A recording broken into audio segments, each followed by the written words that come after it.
So, what is equanimity? It's the ability to feel fully the entire range of human experience without getting caught in reactivity that clouds our ability to clearly apprehend what's happening or to discern the most skillful response. So, feeling fully the entire range of human experience. It's tender-hearted without sentimentality, vulnerable without weakness, wise without detachment, humble without diffidence, and surrendering without passivity. It's an old-fashioned word for an old-fashioned set of standards, virtues. We don't often talk about virtues, although I think maybe many of us have been thinking more about them in the past 9 months and perhaps missing them and recognizing how important they are to keep a society on track. So, as I mentioned, it's the fourth of the brahmavihārās in Buddhist philosophy. These are immeasurable virtues. They include loving kindness, compassion, sympathetic joy, and the final one is equanimity. The meditation teacher, Frank Ostaseski, calls these the four flavors of love. Actually, they really are four different expressions of love.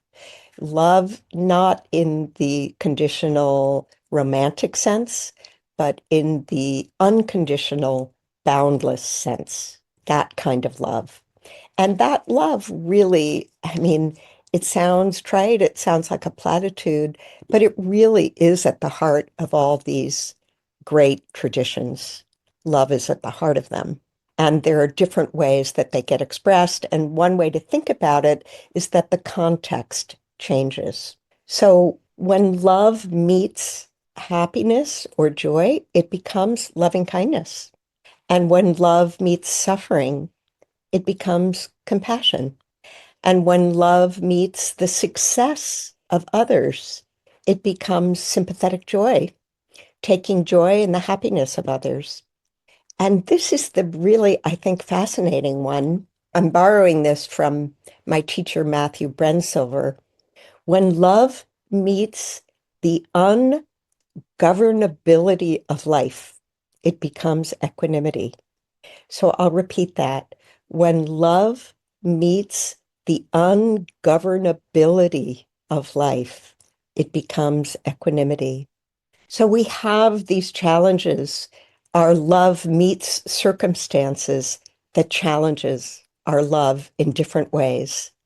These virtues help us maintain our love in the face of suffering, in the face of our inability to make our loved ones happy, in the face of wars, in the face of changing administrations and climate change and the distress of our children and our parents and the world, in the face of our enemies being successful, how do we maintain our love in the face of life throwing up everything it does at us?